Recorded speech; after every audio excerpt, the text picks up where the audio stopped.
ഇന്നൊരു യാത്രയിലാണ്, അതുകൊണ്ട് നമുക്കൊരു പൊതിച്ചോറ് കെട്ടിയിട്ടിറങ്ങാം. ആദ്യം പതിവ് പോലെ നല്ല ചൂട് കുത്തരിച്ചോറ് വിളമ്പാം. ലേശം ബീൻസ് തോരൻ കുറച്ചുകൂടി ഇരിക്കട്ടെ. നല്ല നാടൻ അവിയൽ,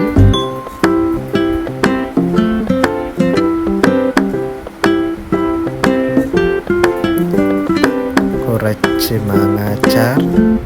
മാങ്ങാച്ചാറില്ലാതെ എന്ത് പൊതിച്ചോറ്. ഇനി സാമ്പാറിലേക്ക് കിടക്കാം. സാമ്പാർ നമുക്ക് പാക്ക്